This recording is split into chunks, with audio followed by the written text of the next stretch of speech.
Hello, everyone. Can you hear me okay? Can you see me? I am getting used to being back on Zoom, but it is nice to see all of your faces or even your names. I know some of you are probably doing double duty with lunch or work, so I appreciate you making time for the conversation today. I know we have an hour together, so I'm going to go ahead and share my screen and get right into our conversation because I want to make sure I leave plenty of time for your questions as well.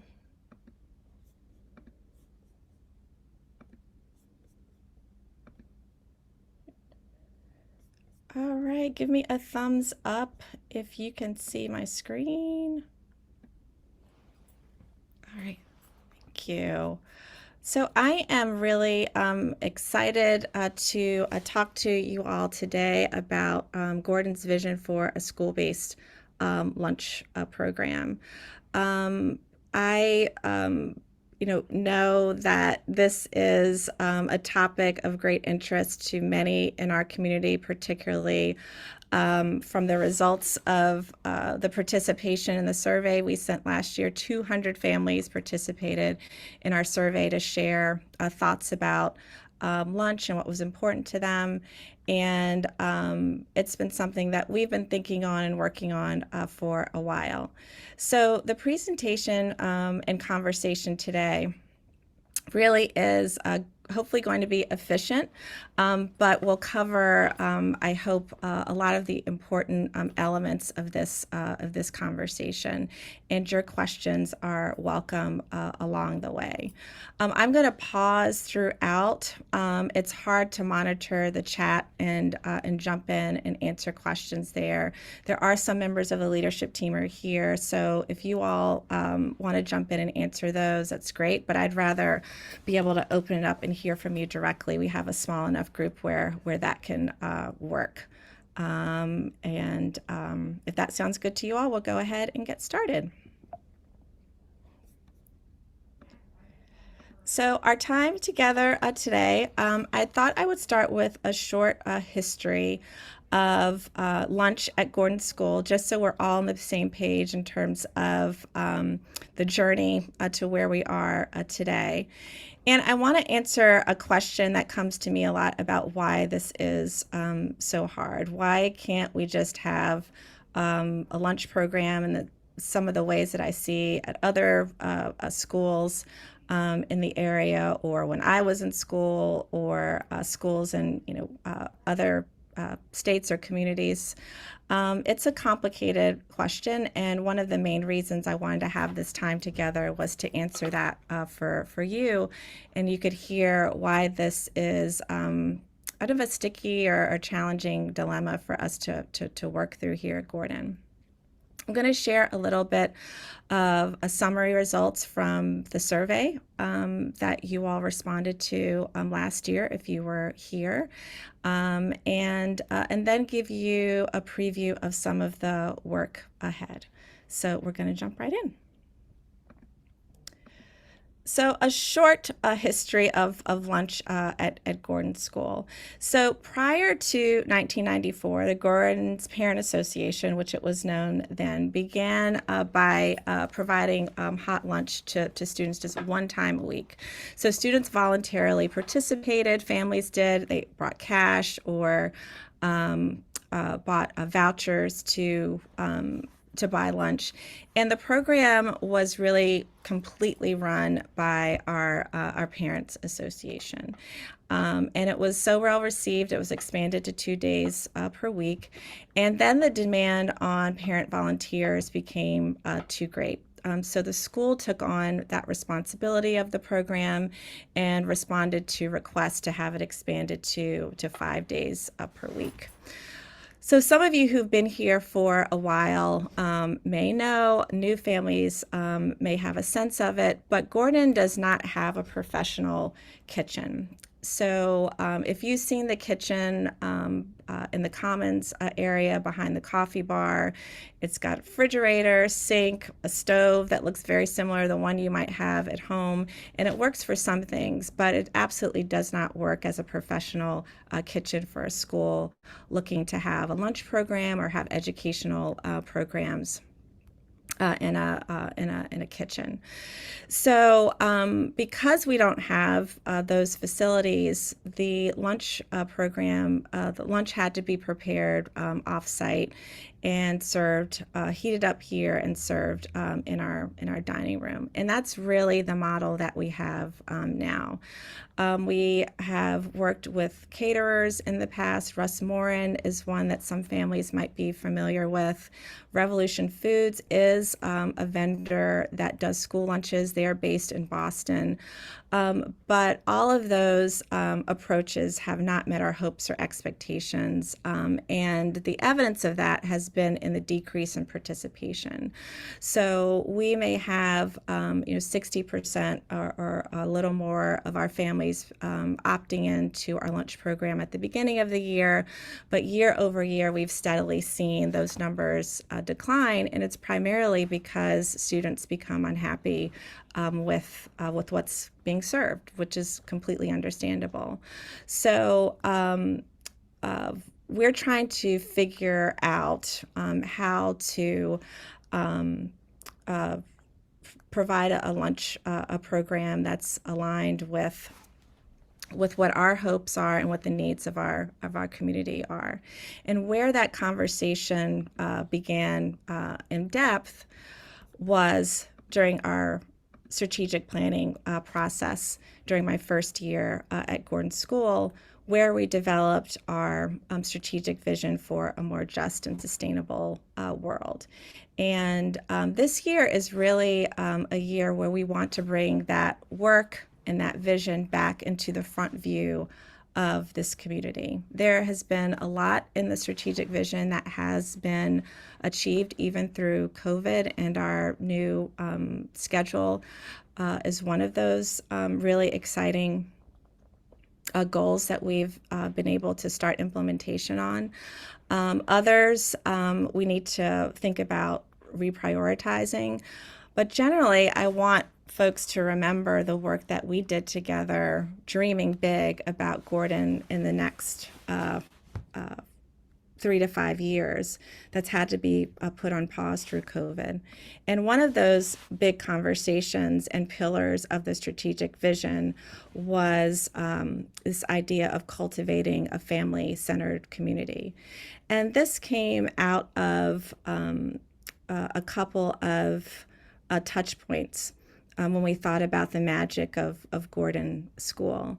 And one is that what we've heard from families year over year, and certainly during my time here, is that parents and caregivers have learned as much as their children have over their time in the school. And they see, not only do our children see Gordon as a home away from home, but our parents and caregivers do as well. So we want to pay close attention to the growing and changing needs of families, which are different than they were even 5 years from they were 5 years ago.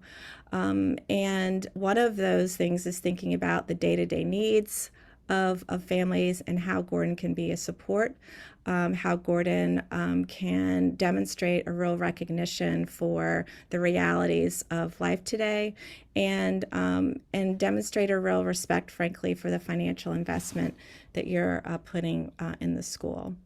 And one of the goals that we had under this pillar was designing a lunch program that fosters a resilient and sustainable local ecosystem by supporting local farmers and serving students fresh, healthy, and delicious food. So a school-based lunch program aligned with our mission is a stated goal in our strategic vision, and we're committed to moving on that. And there are big questions and challenges surrounding that I wanted to make sure our community was aware of, because I will be honest, I wasn't. So when we put this forward as a goal, my feeling was, okay, let's find a vendor and let's get them here at Gordon and let's get the lunch program rolling. And it just wasn't that simple. So I wanted to share some of the challenges around that, but also some of the ways that we're making progress and what we're excited about moving forward. So let's get into this question about why it's so hard. So, one of the things that we've learned through our research over the past couple of years is that voluntary or opt in programs require at least 1,000 students to meet the fixed cost of a program. So, Gordon has 364 students. And over the years that we've had an opt in program, there is a gap between the costs and what families are paying. So first of all, we're starting behind the eight ball with 364 students. We don't have every family participating in lunch. And then over the course of the year, that participation goes down. Gordon is looking at subsidizing those costs to the tune of about $90,000 to $140,000 a year. So that is not a small amount for a school our size with a budget our size. There are several teachers' salaries embedded in there, an administrator salary, additional librarian salary. Like that's an amount that causes us to pause and think about a better path forward, not only for our budgetary and financial reasons, but for the programmatic goals that we have for the school as well. One of the reasons this has obviously been hard is the lack of the professional kitchen. That has limited our vendor options, which then again affects the quality of the food, the program, which then impacts participation, which then impacts the budget. So there is this vicious cycle that in some ways starts from the place that Gordon is in from a facility perspective. That has a domino effect on the things that we can and can't do as it surrounds lunch. And so our price point, and when I say Gordon's price point, this also means our family's price point is really untenable for most caterers.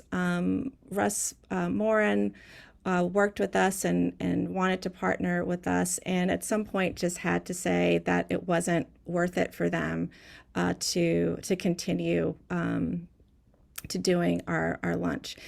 Yes, it was not the program that we wanted or thought was the best to be able to offer to our families, but Russ Morin also had their priorities that they had to look at as a business, and for us to have a price point around $4 or $5 a meal, at some point it just doesn't work for caterers. We're very lucky to have More Than a Meal partnering with us this year, and glad to hear that some early reviews are good.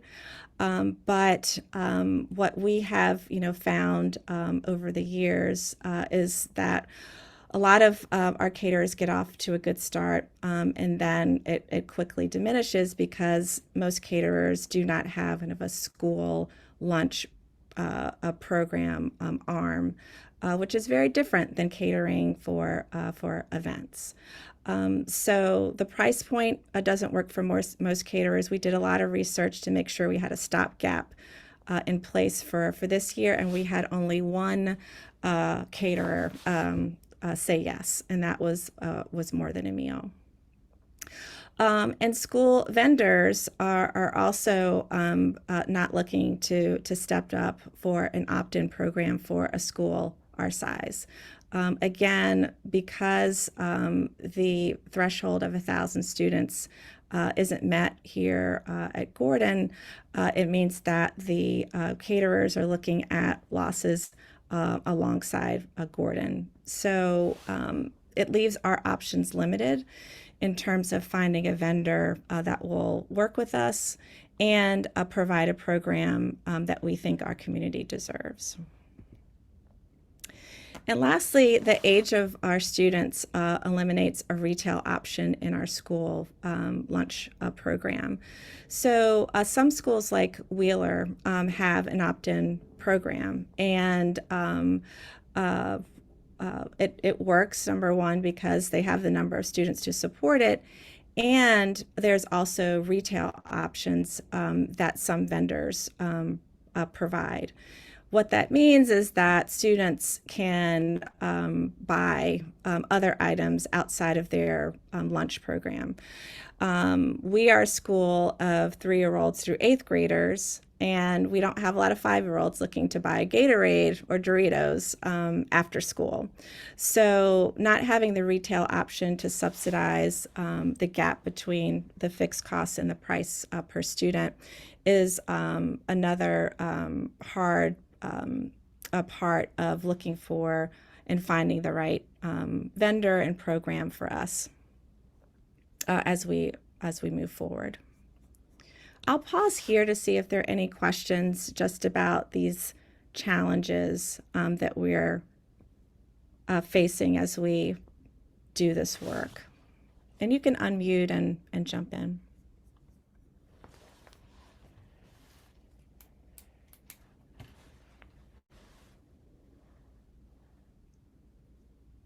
Okay, I'll move forward, and there'll be another pause for questions as well.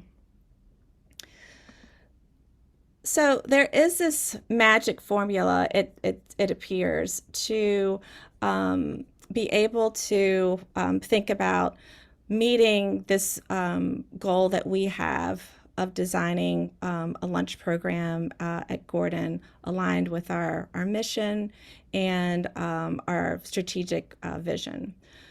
One is going to be building a professional kitchen. Whether Gordon is looking to bring an outside vendor in, if one day we wanted to have our own chef, if the goals that we have around sustainability, curriculum, food education, et cetera, all of that really will require this being a part of our campus, our strategic campus plan. So that's really a base of what we need to have in order to even get started in this conversation.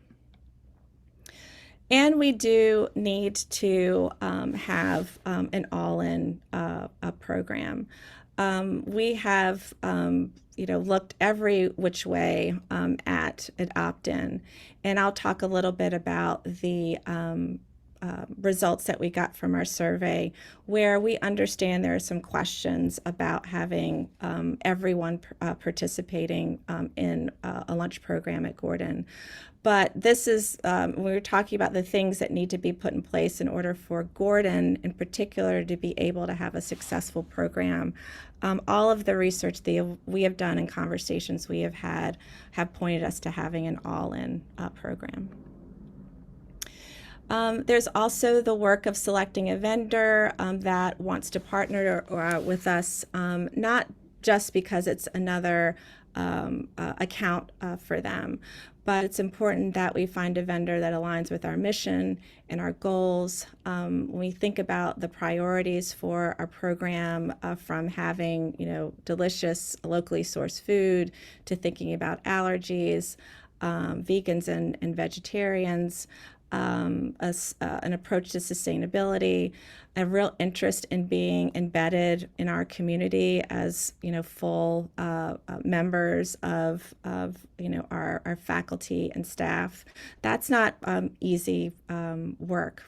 So there are lots of vendors out there, but finding one that's going to work for Gordon as a nursery through 8th grade school is another piece of the algorithm that that's going to be important for us to establish. And then we have to identify the right pricing model for our community. An all-in program means that there is a fee for families. So thinking about the bandwidth that families have for that is limited. The families are already stretching and investing in terms of their fit price and other costs to attend Gordon. So we have to be really thoughtful about the price, and also think, well, how does that intersect with the program that we want, which is we want the best quality program to bring to our students and family and faculty and staff.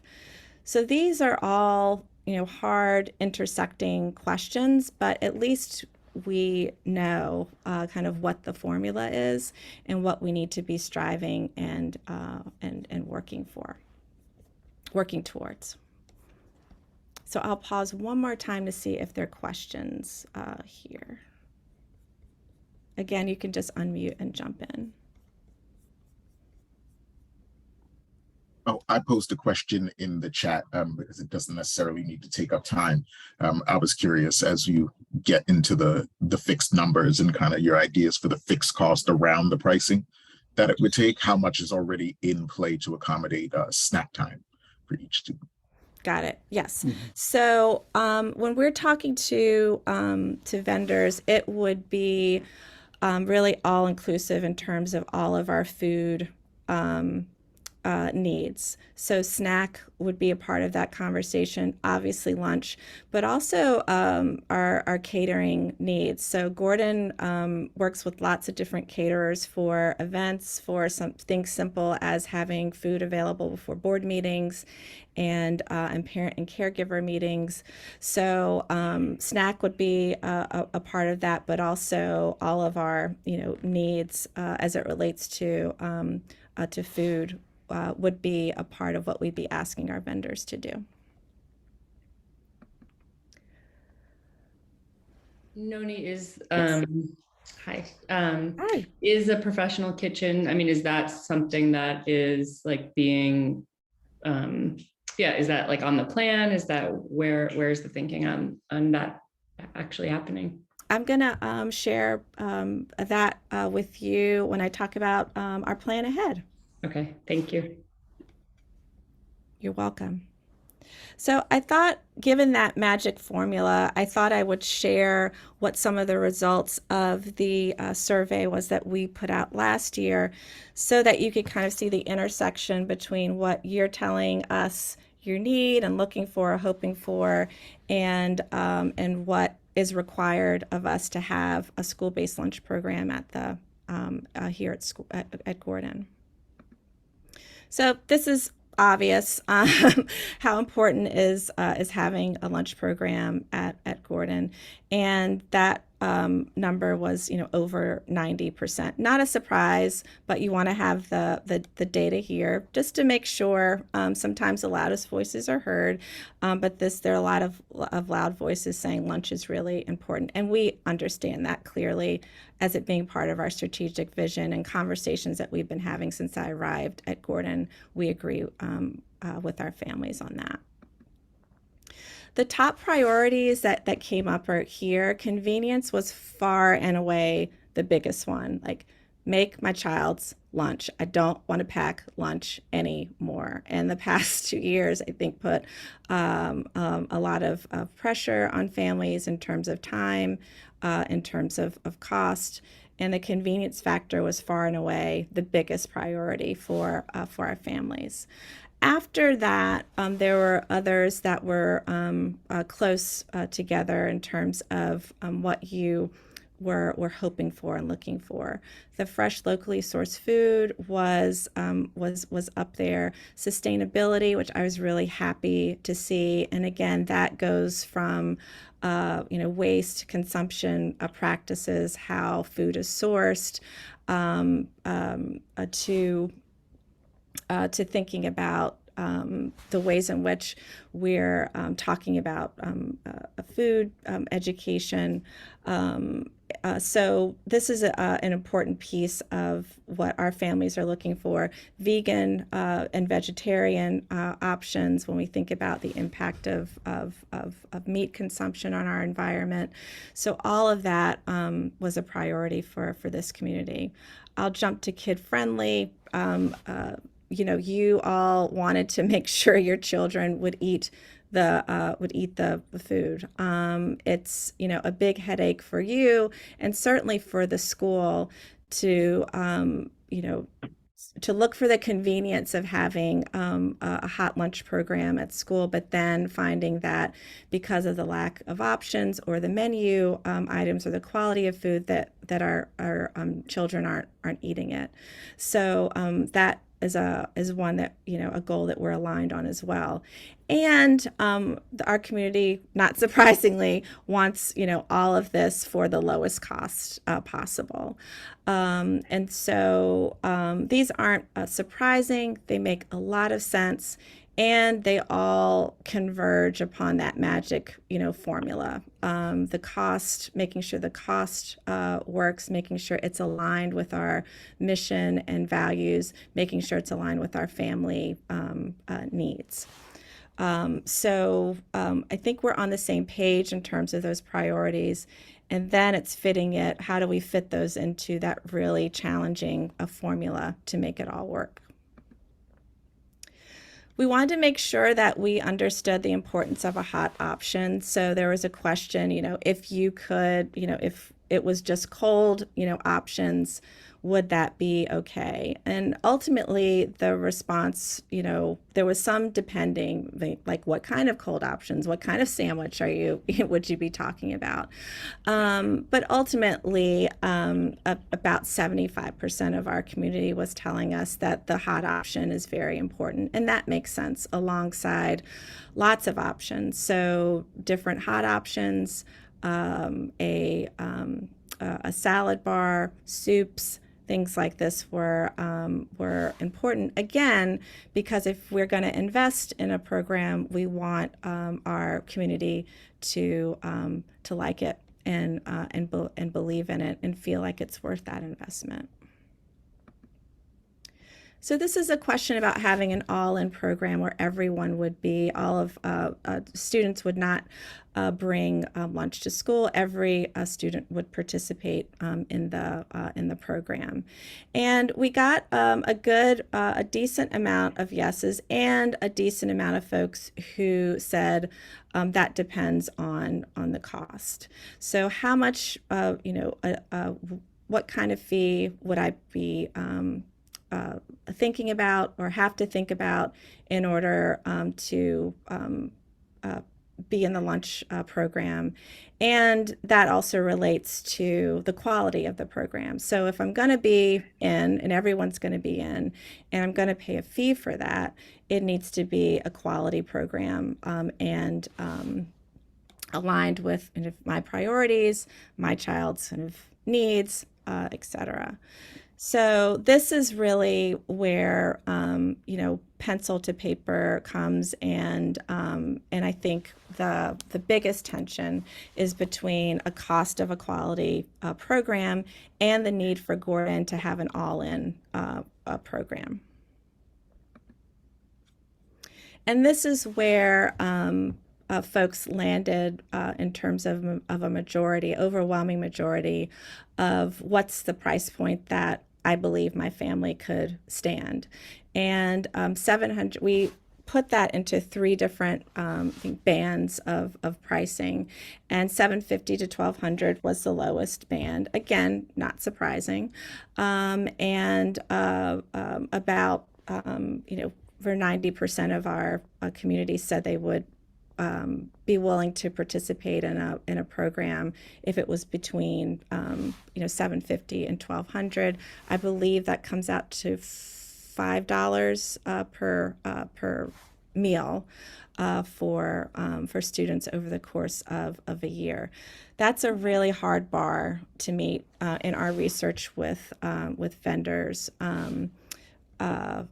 the $1,500 dollars a year was more likely, and that was kind of the least expensive of what we've seen out there. So again, there's a gap between what our community has said they could stand and what it would actually cost us to put a quality program before you.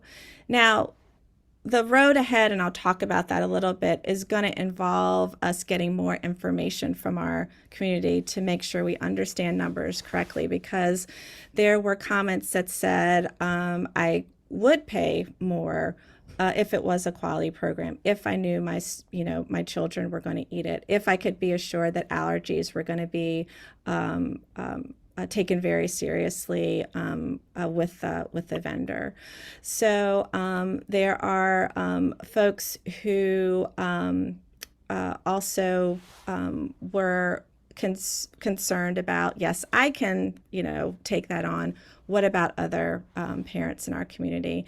And that's not surprising at all, particularly given our approach to tuition with FIT, where everybody is paying their price based on their family's economic circumstances. So that's all the background that's informing our plans ahead. But let me, before I go in there, open up to questions again. And then I'll let you know kind of what direction we're heading in, and I'll open it up for questions again. And you can just unmute and jump in. I'm sorry I can't read the chat and facilitate, but we do have a little time, and the group's small enough where we can jump right in. Noni, I have one question. Oh, go ahead, Harmony. I'm sorry, Tom. I also was wondering, I know I put a question in the chat, Tom, and thank you for looking at that, because I was curious how it aligns with the results of this part of the survey. But also, I have a question about faculty and staff participation. Are they allowed to participate? How many faculty and staff are there? And if that's made a benefit of employment, how does that weigh into consideration in order to bring the numbers of total participation up? Sure. So our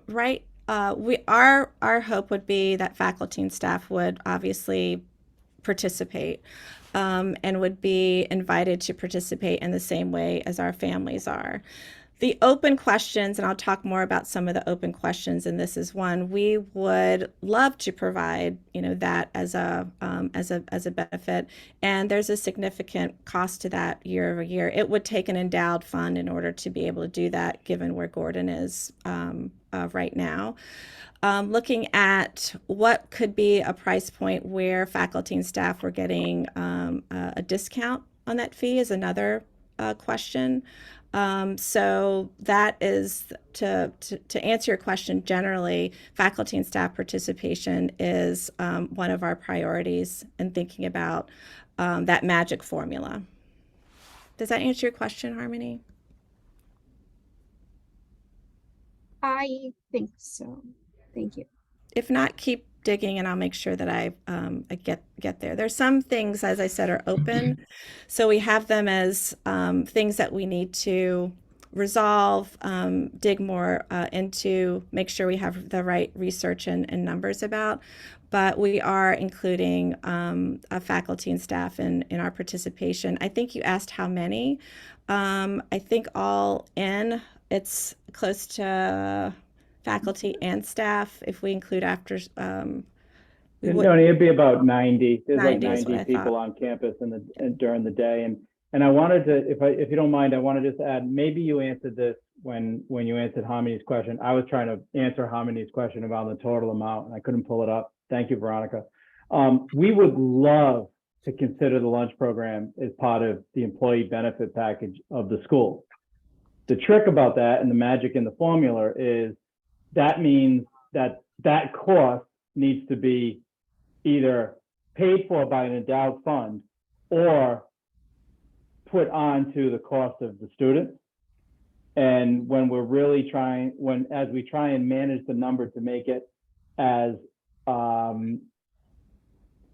financially efficient as possible, we're really struggling with how that line, where that lines up.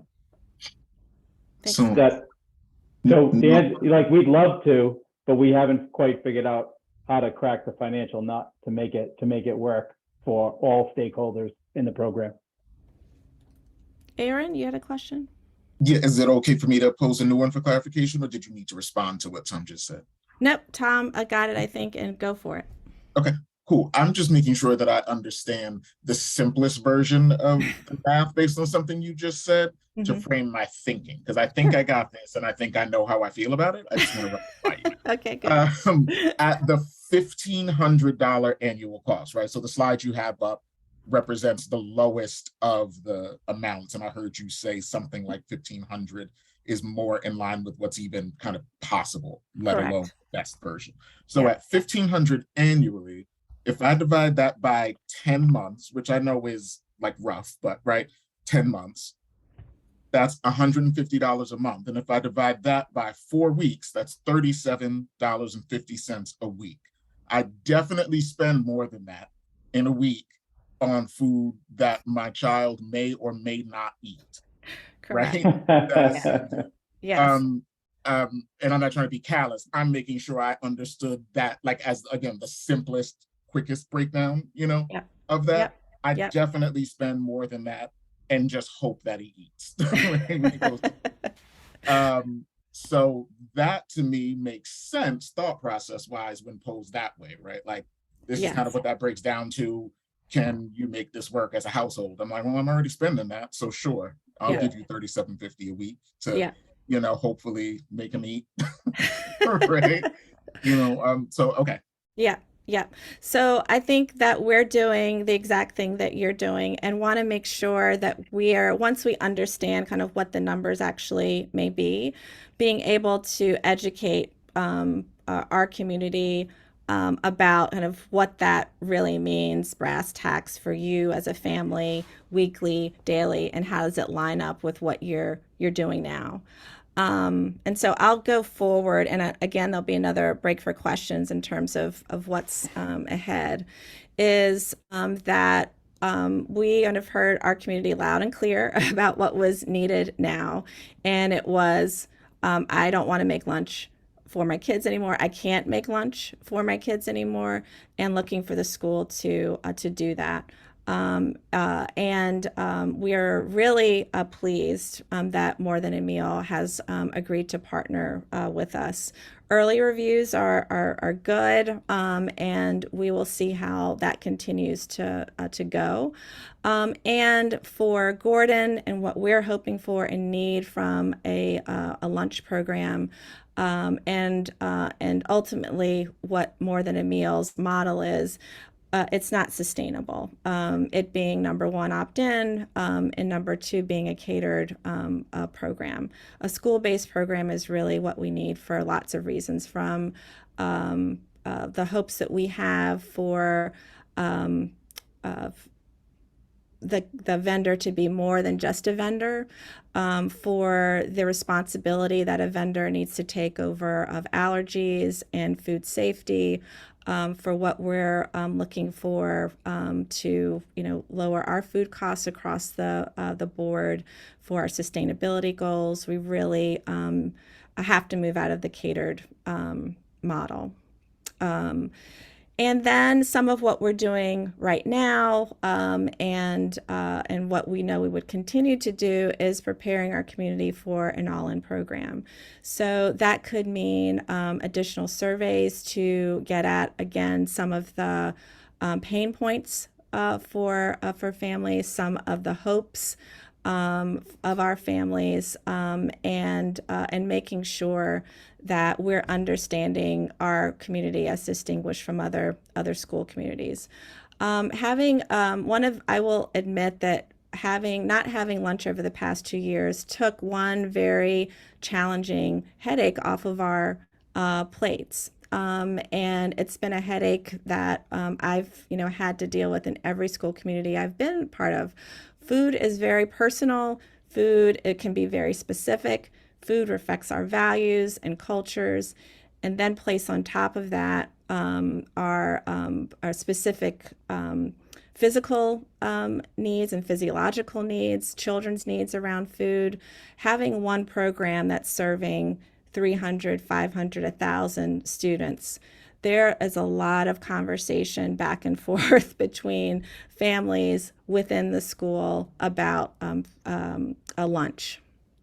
So we want to make sure that we're understanding what the questions will be, needs will be, pressures will be, hopes will be, dreams will be, as we build investment and buy-in for all in. We have already started meeting with vendors and thinking about what might be the right match for Gordon School. But moving forward, we're going to need more input to design the program that aligns with our goals. Yes, around budget and cost, that's going to be really important, but also the other things I mentioned about having a school-based, community-based a program that goes beyond just putting food in front of children every day. And this last question goes to the one that came up earlier. We have to work to secure the resources to have the facilities for a school lunch program. That has to be the base. We need to have the foundation, the physical equipment foundation for a lunch program. So that's construction, equipment, appliances, storage, and also thinking about what the construction of a kitchen here might leverage in terms of other space in the building. I will be working, closely with the leadership team, with Alexandra O'Connor, our Director of Philanthropic Engagement, closely to begin and dive deeply into that work fairly soon. I'll pause one last time for any more questions. Melanie, this is Nicole. I put this in the chat, but I think it got written over, and I apologize if you already specified this because I was a few minutes late to join. But I just want to make sure I'm understanding the all-in terminology as being mandatory and no one is allowed to opt out or pack a lunch. I just wanted to be clear that I was understanding that correctly. That's clear. And if you weren't here at the beginning, I talked about, and this is recorded so you can watch it again, I talked about the pretty significant cost to a school of an opt-in program because of our size. So we're talking, $90,000 to $140,000 a year of filling the gap for Gordon School. Got it. And again, I apologize because I was late, so I can go back and look at that. But thank you for clarifying. You being here. Thank you. I see Ava with a hand up. Hi, I'm leaving my camera off because I'm not feeling well today. I'm sorry. Say that as a kid who went to a private school when I was young, but whose mother skipped meals so I could have enough on my lunch card to eat at lunchtime, I just want to make sure that we're considering, families that may not have that $40 a week, and are getting food from other places potentially that it just costs a lot less, and how to make sure that those kids are still getting to eat with their friends and still getting to have all the same benefits of the program, and that's included in your fundraising as you're thinking about how to make the financial investment in the program, that's part of the budget. So. Ava, thank you for that. I will say, as we've had these conversations on the board level, that is one of the top priorities. It's going to be an all-in program, it has to be an inclusive and equitable program. And I remember when I was in independent school that, because it was all retail, you had to kind of buy your lunch every day. There were lots of moments where some people were, like myself, not eating lunch or eating a snack instead of a lunch because of what we could afford, and others weren't.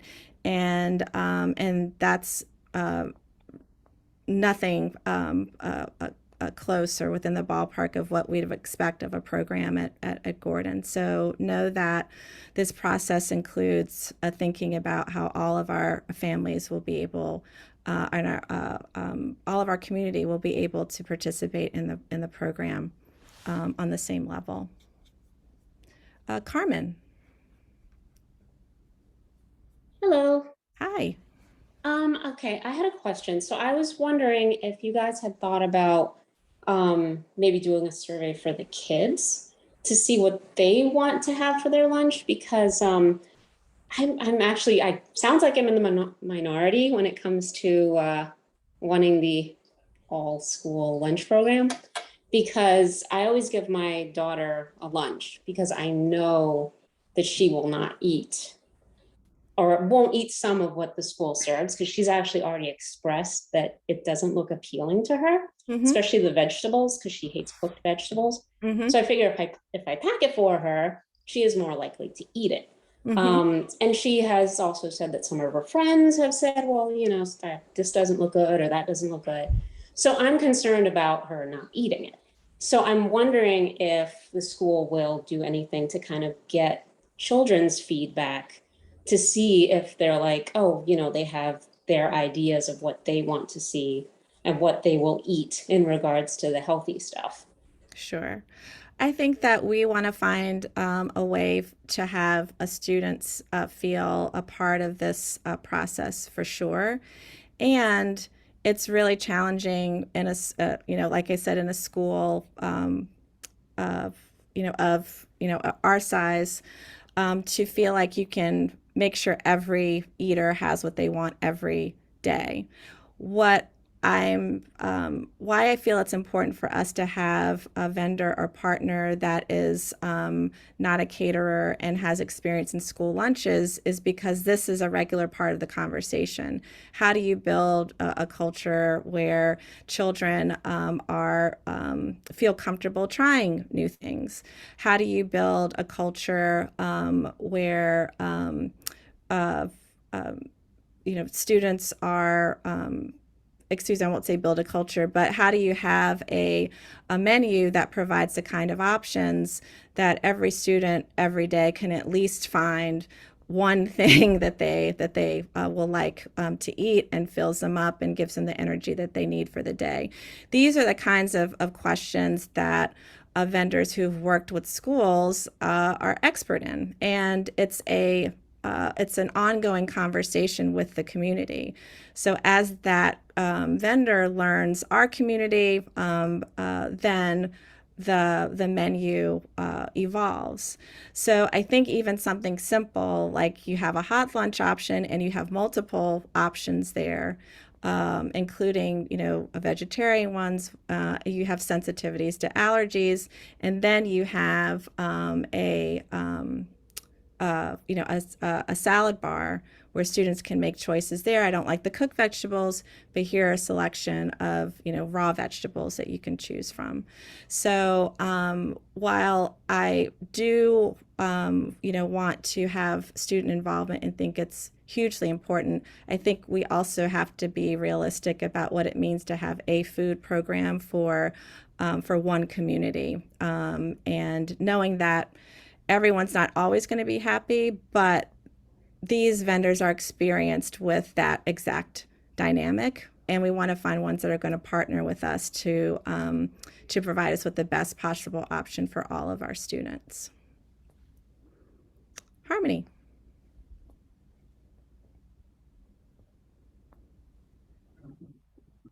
Hello, I'm so sorry that took so long. Oh, it's okay. So I apologize. I have so many thoughts on this. I don't know why lunch is something that is so important to me this year, because I'm so sick of it. I'm so sick of cooking and shopping and all of it. So first I wanted to make sure that I understand all in option is this would be included in tuition for every student. And if that is the case, then wouldn't that address, and I apologize, Eva or Ava's point about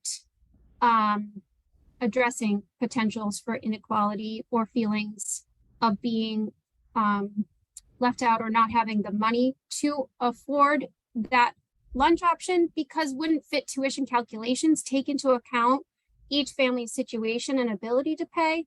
So, but if I'm not understanding that correctly, can you please clarify? Because that would sort of, that's my thinking, is that those concerns would be addressed where it's an all-in, everybody pays, everybody participates.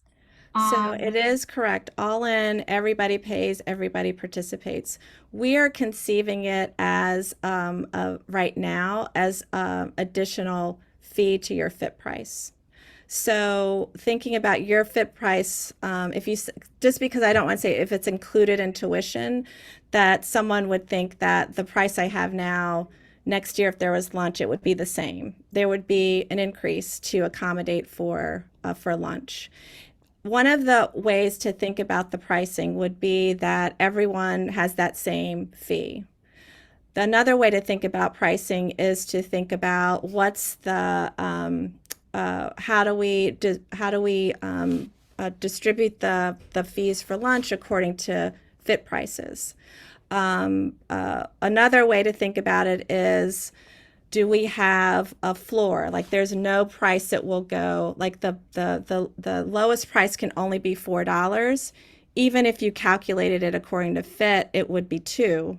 But for financial, purposes, we need it at $4 to make sure we can fund the program. That's another option. So one of the why I said the work ahead is looking at, and there's also another option where you have an endowed fund that subsidizes gaps between what families can pay and what lunch costs. So that's part of our work ahead, is determining what road we go down in order to ensure that every family can participate fully in the program.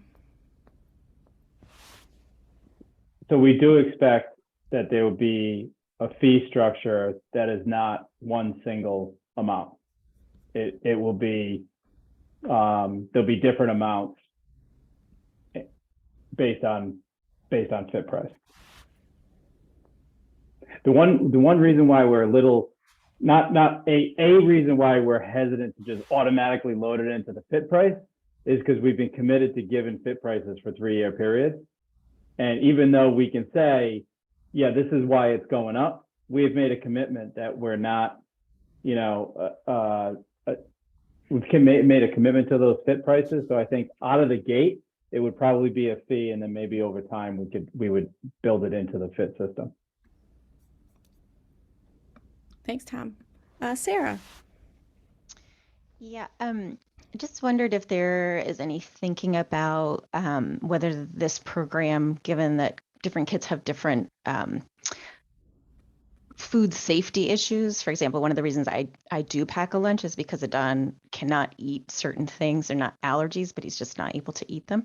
And whether there's the thought, because it's going to be hard to eliminate all of those things from whatever is prepared, Yeah. Will this have implications for teacher and staff time in terms of, especially for younger kids, even though I can tell him you're not supposed to eat X, you're not supposed to eat Y, making sure that they're not inadvertently getting something that they shouldn't have because of health issues, and just, knowing that teachers are stretched and you all do so much.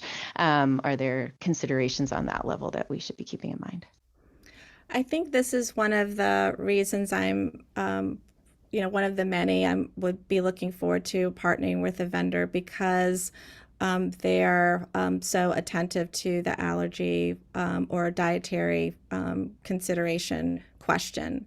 So I've seen models where there are, separate plates like are pre-made for students who may have particular needs, and having a professional. We have a nurse who supports teachers in that, but also having then our food, our lunch provider as a partner in that adds to the attentiveness around that and the accountability around that. I know that there are in some schools where there have been some restrictions or dietary concerns that have been so severe that kind of a medical exception is made for some children. But in most of the programs that I've seen, the vendors that we have been in conversation with, they work really hard to make sure they accommodate rather than say we can't do what that family needs us to do. Yeah, and I think that, Sarah, that question that you just asked it really highlights a major difference between what we're currently doing and what we are moving towards. When you have, a chef that's here full time, that is just, just like we have a nurse managing health services, we would have a chef managing the food service. There'd be a manager, and they'd be here all day. So they would really get to know the kids and train their staff. Okay, these particular kids right here, we need to be, keep an eye on them as they go through the line. And the servers and everybody would get to know it's a community. It becomes a community as opposed to just somebody coming in at 9:30 and then leaving at 1:30 after the lunch. Yeah, I'd just say, and I know you all would be attentive to this, but for kids who have different restrictions, obviously sometimes that can make them feel different in a way that's not a good difference, or they don't perceive it as a good difference. So yeah, just as we can partner together and think about how do you make sure that, oh, Adan, you have this weird special plate, because of X, Y, and Z, when that might not be how he necessarily would want to be perceived. And I'm sure again that that's not the way that it would be handled, but just a consideration. And the plating that that approach, I don't know if our vendor would use it or not, was more around an assurance that it wasn't in contact kind of with the other food. So it may be the same meal in some ways, but the preparation may be different. Where how it was taken care of would be specific for certain students. Amanda. Hi, thank you for the presentation. My question, you may have already gone over this and maybe I missed it, but is the plan to, while we're raising money to build the kitchen of the school's dreams, is the plan to bring on a mobile kitchen, like a trailer or container on site so food can be prepared on site, or is the plan to find a caterer to kind of like what Russell Morin did in the past? So we're looking at an arc of having our lunch program and kitchen by next school year. So that requires a lot of hard work on our part in terms of resourcing to build the facilities. But we believe there's a timeline that is reasonable where we would have more than a meal here for this school year and be moving into the program that we want next year. Where's the kitchen going to go? The kitchen is going to go, it's going to be an enlargement of the existing servery in the dining room. And Amanda, that's not really the big question. The big question is, where does the walk-in refrigerator go? And it's been in about 3 different locations this summer, but we at 11 o'clock today, we nailed it down. The room with all the platters? No. But yeah, so it's going to be, I'm happy to say that it fits in the dining. I'm really happy to say it fits in the dining room and still allows us to have the 20 tables and sit 160 students for our middle school lunch. So school's going to have the kitchen, all this for next year? That's the goal. Plan. Yep. That's great. That means Alexandra and I have to get to work.